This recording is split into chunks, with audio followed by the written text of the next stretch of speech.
Hey party people, welcome to another video. We're gonna have some fun today. Here is our test model today, 1999 Mercedes C280. And we have what we call in the world of professional detailing clear coat failure. Often I'm asked, hey Darren, could we not wet sand this, kind of feather in these edges, buff it, and restore or fix this clear coat damage? Yet again, hey, how about if you wet sand it, buff it, see what happens? So I know that I can improve it, but that would then come under the heading of ROI, return on investment. So the investment would be your time and effort, the cost of your tools and materials, and the results that you can finesse or tease out of the moment. In most cases, I'm gonna call it a poor ROI, but let's see if I can finesse it where you walk away and say, okay, you know what? I saw everything Darren had to go through. No, thank you. Or, wow, better results than I expected.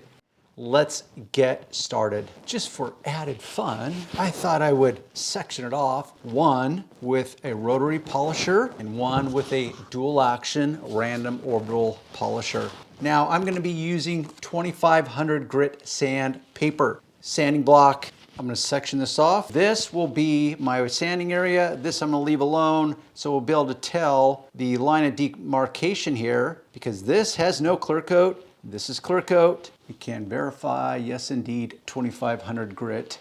Now I want no commentary from the peanut gallery, and by peanut gallery, I mean keyboard jockeys that will come in and say, oh, that's not the right way to wet sand. You need running, flowing water.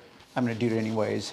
The problem is we have two distinct and different materials here.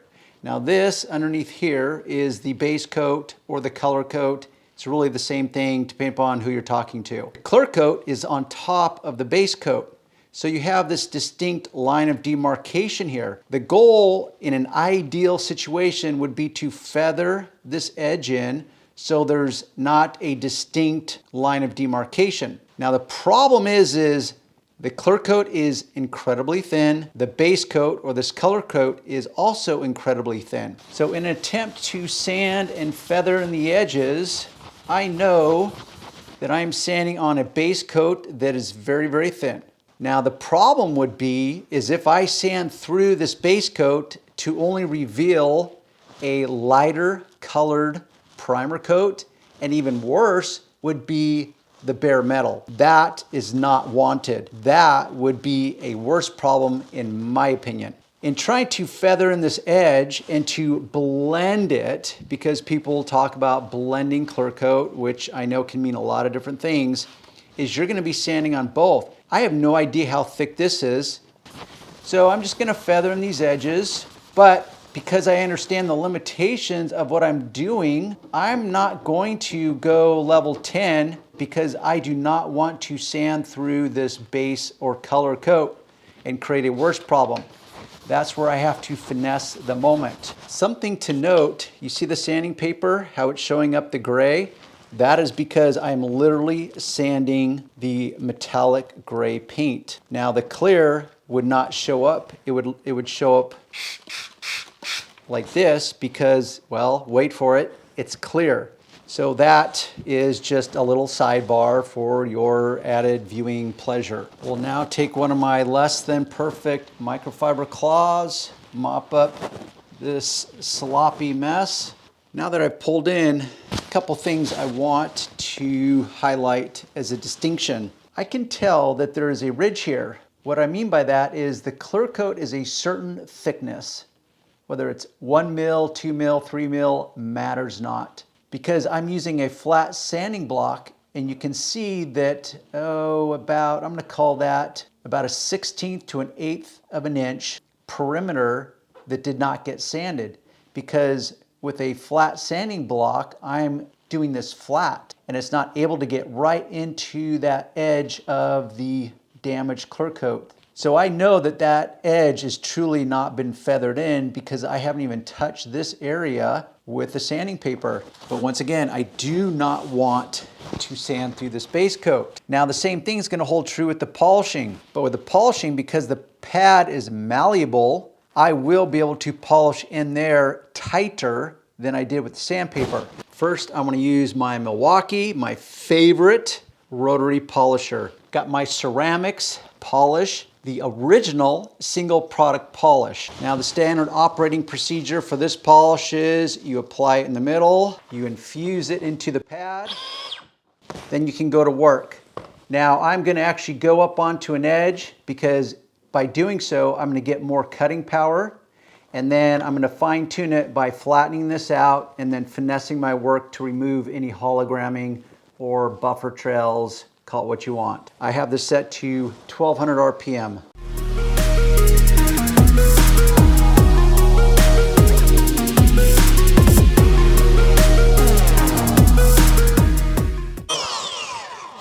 Well, we still have a clear line of demarcation.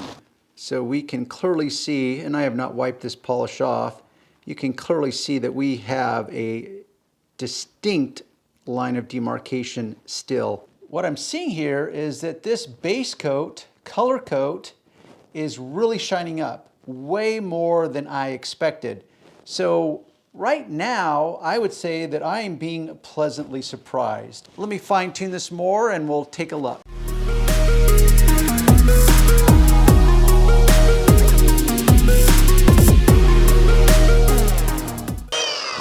Polish.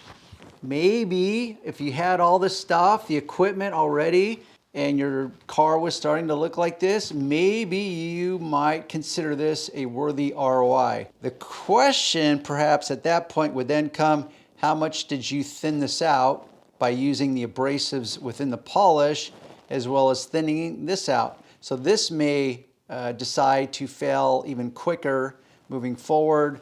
This may actually disappear and reveal the primer coat below it even further as you move forward, just doing your normal maintenance as far as washing, waxing, that kind of stuff. Definitely not perfect. If I was getting paid to do this professionally, I would finesse this even further. I'm trying to stay within the lane here, as well as not burn through here, take out the sanding marks here, remove the swirl marks. So there's a lot of finessing I would do additionally. But I want to show you, so I've wiped the polish off. There it is from a distance. We'll pull in, pull in, pull in. See that line right there in the middle of the camera? That is our line of demarcation. Clear coat to the left, no clear coat to the right. Let me see if I can capture the shine that was created on the bare base coat or color coat. So to the right was what we started with, and to the left you can see it looks better. Deeper, darker. There's a little bit of shine to it. I'm trying to move this around so you can see a little bit of shine to it. There we go. So look to the left, we got a little bit of shine. To the right, not so much. And the camera wants to keep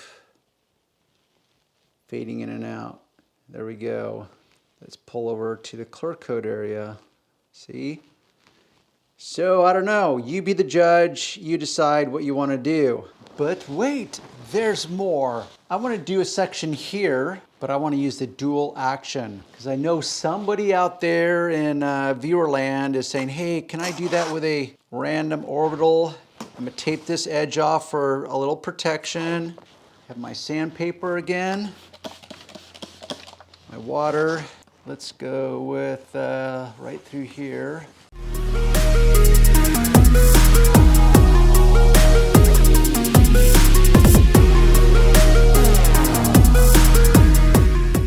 I'm gonna bust out my flex, dual action. Still have my single product polish, the ceramics, like so. I'm gonna set this speed setting all the way up. I'm gonna go to town.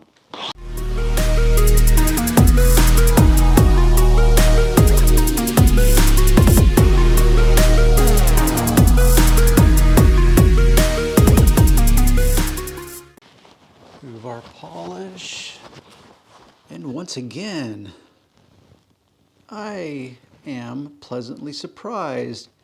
Did not do much to remove the line of demarcation. I've still got some blistering, bubbling clear coat there, but it did bring up that shine on that clear coat free section on the left, which I am really surprised it brought up that much shine, truly. And then we have over there.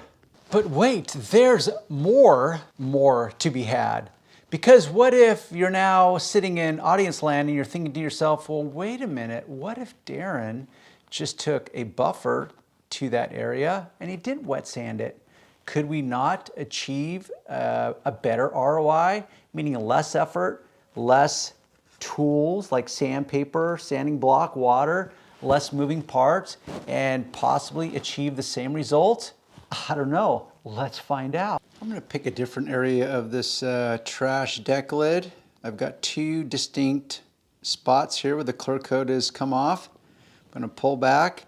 I'm just going to bust out with the dual action polisher, because most of you watching this, I'm willing to bet that if that's all you have, then you have limited experience, or you want to get a buffer but you're not sure which one to start with. For a beginner, I always recommend a dual action random orbital polisher. So let's see what happens with this. Once again, I'm going to dial this all the way up to a speed setting of 6.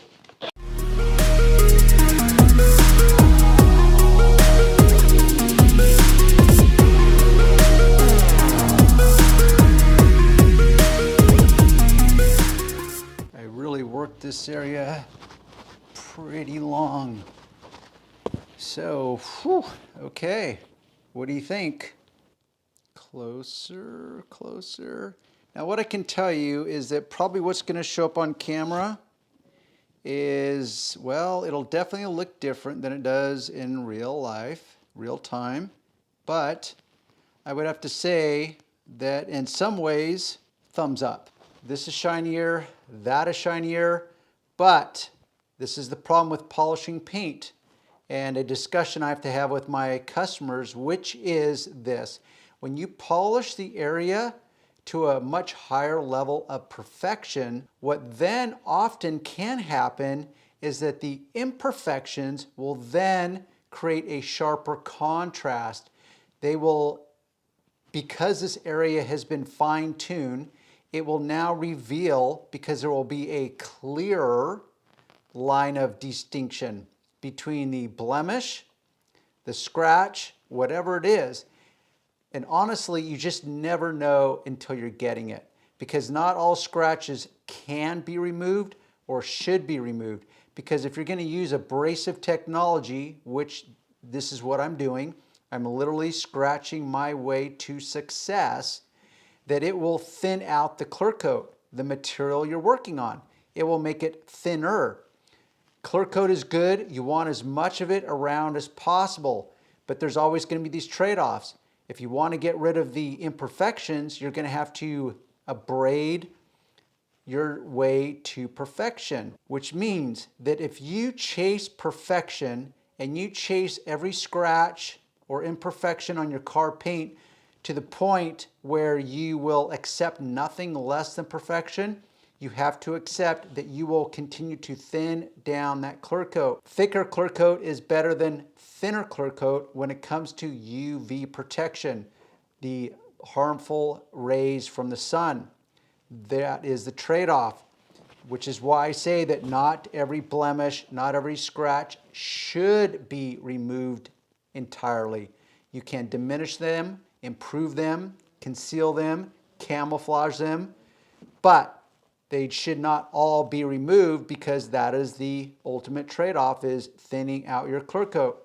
So here we are, and the line, the area of the no clear coat versus clear coat is in many ways showing up even more dramatic, because I've now just created this very polished area, and it's showing these more rather than less.